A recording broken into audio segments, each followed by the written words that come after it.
بسم الله إن الحمد لله نحمده ونستعينه ونسترشده ونستهديه ونعوذ بالله من شرور أنفسنا ومن سيئات أعمالنا من يهده الله فلا مضل له ومن يضلل فلا هادي له نشهد أن لا إله إلا الله وحده لا شريك له ونشهد أن محمدا عبده ورسوله أرسله الله بالهدى ودين الحق ليظهره على الدين كله ولو كره المشركون.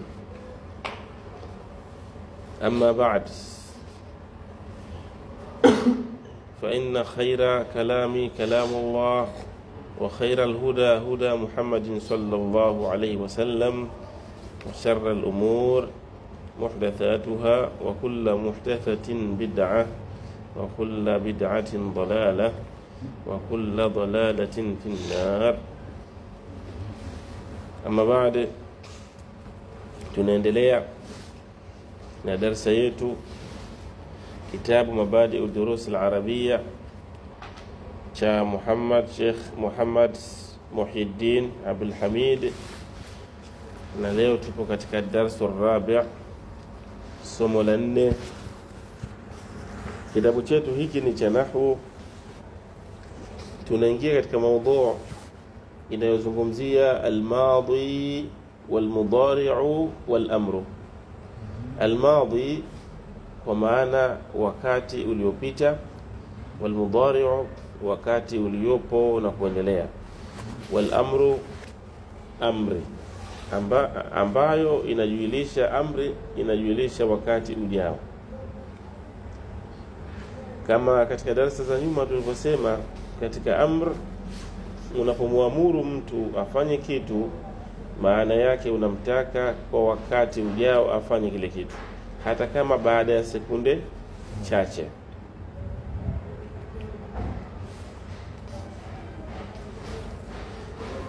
Haya, kwanza tuingie katika ufupisho wa maudhui hii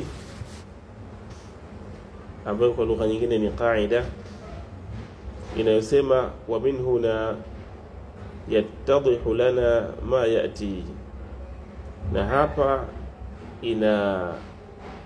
inatubainikia sisi yafuatayo. Awalan, kwanza, yanqasimu alfi'lu ila 3 aqsamin, kitendo kinagawanyika kwenye vigawanyo vitatu. Kitendo kinagawanyika kwenye vigawanyo vitatu. Kigawanyo cha kwanza, madin, ni kitendo cha wakati uliopita, kinaitwa madin, kitendo cha wakati uliopita. Wa mudari'un, kitendo cha wakati uliopo na kuendelea. Wa amrun, kitendo cha amri, cha kuamrisha, ambacho kinajulisha wakati ujao. Thaniyan, nukta ya pili, falfi'lu almadi, kitendo cha wakati uliopita. Alfi'lu almadi ni kitendo gani? Ma dalla ala husuli shay'in, ni kile kinachofahamisha juu ya kufanyika kwa kitu. Madalla ni kile kinachojulisha ala husuli shay'in, juu ya kufanyika ama kupatikana kwa kitu, kabla zamani takallumi, kabla ya muda wa mazungumzo. Kwa hiyo al-fi'l al-madi, kitendo kilichopita, ni kile ambacho kinajulisha kufanyikaji wa kitendo kabla ya muda wa mazungumzo. Thalithan, nukta ya tatu, wal mudari'u, kitendo cha mudari' ma yadullu ala husuli shay'in, ni kile ambacho kinajulisha juu ya kufanyika kwa kitu, fi zamani takallumi, ndani ya muda wa mazungumzo, au ba'dahu, au baada ya muda wa mazungumzo. Kwa hiyo fi'l mudhari ni kitendo kinachofanyika hivi sasa au baada ya hivi sasa. ولا بد أن يكون مبدوءا بأحد حروف المضارعة الأربعة. na lazima kiwe kimeanzwa kitendo hicho cha mudhari' na moja kati ya herufi za mudhari' 4. Moja kati ya herufi 4 za mudhari'. Kitendo cha mudhari' kwa maana kitendo cha hivi sasa kinatanguliwa na moja kati ya herufi 4. Moja kati ya herufi 4. Kwa mfano kitendo qaraa. Qaraa ni kitendo cha muda uliopita chenye maana alisoma, lakini katika mudhari' yaqra'u, anasoma. Mwanzo wa kitendo hiki kuna ya'u, ya. Ukitaka utasema aqra'u, utaanza na hamza. Aqra'u, ninasoma mimi. Aqra'u, ninasoma mimi. Au naqra'u, tunasoma sisi. Naqra'u, tunasoma sisi. Au huwa yaqra'u, yeye wa kiume anasoma. Huwa yaqra'u, yeye wa kiume anasoma. Au hiya taqra'u, yeye wa kike anasoma. Kwa hiyo mifano yetu minne hii tumepata hichi kitendo cha mudhari' kimetanguliwa na moja kati ya herufi 4, imma hamza au nun au ya'u au ta'u. Na hizi herufi 4 kiujumla wake ndio zinaitwa ahruful mudhara'a, herufi za mudhari'. Ndio akasema wala budda an yakuna mabdu'an, lazima kiwe hicho kitendo kimeanzwa bi ahadi hurufi almudhara'ati al-arba'a, na moja kati ya herufi 4 za mudhari'. Wahia, herufi zenyewe ni kama ifuatavyo: alhamzatu, hamza, ile kusema aqra'u. Wanunu, na nuni ndio ya pili. Naqra'u. Walya'u, na ya'u ndio ya tatu, kusema yaqra'u. Wata'u, ta'u ni ya 4, ni pale unaposema taqra'u. Wayajma'uha qawluk, zinakusanywa 4 hizi na tamko lako, kwa maana hizi herufi 4 zimekusanywa ndani ya neno moja kwa kusema anaitu. Ukisema anaitu, hili neno limekusanya herufi 4: a, na, i, tu, anaitu. Kwa hivyo herufi 4 hapo zimetimia. Kwa moja wapo utakapoitumia ndiyo itatengeneza maana halisi ya kile unachokusudia. Anaitu maana yake nimekaribia, qarubtu, nimekaribia. Rabi'an, nukta ya 4, wal amru, amri, yani kitendo cha kuamrisha.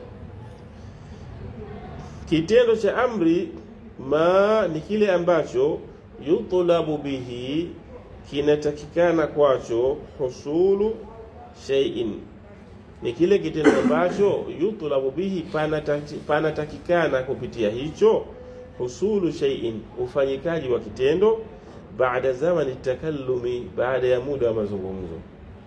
Kwa siku zote fi'lul amri inaleta maana ya baadaye. Tukirudi mwanzoni mwa maudhui yetu, الدرس الرابع الماضي والمضارع والامر. Amthilatun, mifano. Hapa kuna mifano ya wazi inayotutofautishia mionekano ya kitendo kilichopita na cha sasa na cha amri. Kwa mfano, mifano ya kwanza kabisa imetumika kwa kitendo kataba. Nini maana kataba? Kataba, aliandika. Kataba, aliandika. Hiki ni kitendo cha muda uliopita. Mudhari yake itakuwa yaktubu, anaandika. Yaktubu, anaandika. na amri yake itakuwa uktub, andika. Uktub, andika. Na hiki ni kitendo kinamhusu mmoja wa kiume aliyefanya hicho kitendo. Kwa mfano, kataba Muhammadun darsahu. Kataba Muhammadun darsahu, aliliandika Muhammad somo lake. Aliliandika Muhammad somo lake. Kwa hivyo kataba, hichi ni kitendo kilichopita, na aliyefanya kitendo hiko ni Muhammad, na kilichofanywa ni hiyo darsa, somo. Kwa hivyo hapa inaonyesha kwamba Muhammad ndiye aliyekitekeleza, na ndio maana akafanya nini? Akatiwa rafu. Kwa hapa ametiwa dhamma kwa sababu kitendo kinatokana na yeye. Kisha na darsa ndicho kitu ambacho kimepatwa, yani kimefanywa kitendo, na ndio maana ikanasibishwa kwa maana ya kutiwa fatha. Kataba Muhammadun darsahu, kitendo kataba hapa kipo katika asili yake, hakijaongezekewa na kitu chochote. Herufi zake ni 3, kaf, ta na ba. Kabla yake hakijatanguliwa na chochote. Sawa? Kwa kipo katika asili yake. Tukiangalia upande wa pili, yaktubu, hii ni mudhari. Hii ni fi'l mudhari, kitendo cha sasa. Yaktubu, anaandika. Kataba, aliandika. Yaktubu, anaandika. Kataba Muhammadun darsahu, aliliandika Muhammad somo lake. Yaktubu Muhammadun darsahu, analiandika Muhammad somo lake. Yaktubu Muhammadun darsahu, analiandika hivi sasa Muhammad somo lake.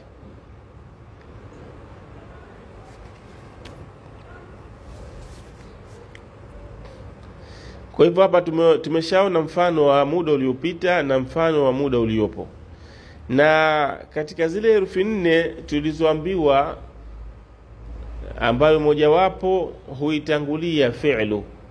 huitangulia fi'lu na ikatengeneza fi'l mudhari. Kwa 4 hizo zote zinaitwa huruf al-mudhari'a. Kwa katika kitendo hichi cha yaktubu ni herufi gani hapo? Ya, hiyo herufi ya kwanza ya. Hii ndio herufi ya mudhari, yani si asili ya kitendo. Kitendo hapo kimeundika kutokana na herufi 3, kaf, ta, ba, na hiyo ya ilianza mwanzo haihusiani na kitendo, bali hii inawakilisha kwamba hichi kitendo kinafanyika hivi sasa. Na ukitaka kumwamrisha mtu kupitia kitendo hicho cha kataba, kitakuwa uktube darsaka, andika somo lako. Uktube darsaka, andika somo lako. Kule tulitoa mfano ambao haukutajwa hapa kwenye kitabu, mfano wa qaraa, alisoma, yeye mmoja wa kiume. Yaqra'u, anasoma hivi sasa, yeye mmoja wa kiume. Iqra, soma, ndio imekuja ile iqra bismi rabbika alladhi khalaq. Kwa mfano tuna kitendo daraba, alipiga. Daraba, alipiga, yeye mmoja wa kiume. Mudhari yake inakuwa yadribu, anapiga hivi sasa. Yadribu, anapiga hivi sasa. Na amri yake inakuwa ni idrib, piga. Idrib bi'asaka alhajar, idrib, piga. Sawa? Tuna kitendo kwa mfano jalasa, alikaa, yeye mmoja wa kiume. Jalasa, alikaa, yeye mmoja wa kiume. Mudhari yake yajlisu, anakaa. Ijlis, kaa. Ijlis, kaa. wa hakadha. Haya, hii ilikuwa ni mifano tu jinsi gani inavyoundwa fi'lul amri. Tukirejea katika kitabu chetu hiki sentence zinazofuata: labistu thiyabi, labistu thiyabi. Hiki ni kitendo cha wakati uliopita na kimeunganika na kitu ambacho hakiungani nacho isipokuwa kitendo kilichopita, nacho ni hiyo tau tuliyoiona hapo. Labis, kitendo asili katika vitendo vya Kiarabu ni herufi ngapi? 3. Japo vipo vitendo vyenye asili ya herufi 4, lakini hivyo tuviache, tuzungumzie hii asili ndogo. Asili katika vitendo vya Kiarabu ni herufi 3. Kwa hiyo hii labistu asili yake ni labisa, labisa, labisa. Alivaa, alivaa, alivaa. Labisa, alivaa. Ukitaka kusema kwamba nilivaa mimi, nilivaa mimi, herufi ya mwisho ya kitendo ambayo ni sin katika labisa utaitia sukun, itakuwa labis, labis, labis. Ikisha utaiunganisha na tau yenye dhamma. Hiyo tau yenye dhamma ndiyo kiwakilishi kinachowakilisha mimi, mimi, mimi kuwa nimefanya kitendo fulani katika muda uliopita. Kwa ninaposema labistu, labistu, nilivaa mimi, nilivaa mimi, thiyabi, nguo zangu, thiyabi, nguo zangu. Tukirudi katika vile vitendo vyetu tulivyovitaja katika mfano, kitendo qaraa, qaraa alisoma, nitaka kusema nilisoma mimi, herufi ya mwisho wa kitendo qaraa ambayo ndio hamza utaitia sukun, kisha utaambatanisha mbele yake na tau yenye dhamma, itakuwa qara'tu, qara'tu, qara'tu, nilisoma. Na kile kitendo daraba, alipiga, herufi ya mwisho ambayo ni ba utaitia sukun, kisha utaambatanisha na tau mbele yake. Hichi ni kiwakilishi cha kujiwakilisha mimi, kwa itakuwa darabtu, darabtu, nilipiga, nilipiga, wa hakadha. Kwa hivyo labistu thiyabi, nilivaa nguo zangu, nilivaa mimi nguo zangu, labistu. Sasa nikitaka kusema kwamba ninavaa hivi sasa nguo zangu, nitasema albasu, albasu, albasu. Asili ya kitendo tulisema labisa, alivaa yeye mmoja wa kiume, alivaa wakati uliopita. Lakini kama anavaa hivi sasa tutatia herufi ya, ni moja katika herufi 4 za mudhari. Tutasema yalbasu, ya, yalbasu, anavaa yeye mmoja wa kiume. Nikitaka kuigeuza hii iwe mimi ndiye niliyevaa, nitasema iwe mimi ndiye ninayevaa, nitasema al, nitaweka a badala ya. Nikitia ya, yalbasu, anakuwa ni yeye, mtu wa 3 ndiye anayevaa. Lakini nikitia hamza, nikitanguliza hamza kabla kitendo, ikawa a, albasu, mimi ninavaa, albasu, mimi ninavaa, thiyabi, nguo zangu. Kitendo hiki tukitaka kukipeleka katika al-amr, kumwamrisha mtu ilbas, kinakuwa ilbas, ilbas, vaa, thiyabaka, ewe wa kiume vaa nguo zako. Ilbas, ewe wa kiume vaa, thiyabaka, nguo zako. Sentence inofuata ni kitendo laibna bilkurrati, tulicheza mpira. Laibna bil qurra, tulicheza mpira. Laibna hiki asili ya kitendo chake ni laiba. Laiba alicheza, laiba alicheza, yeye mmoja wa kiume.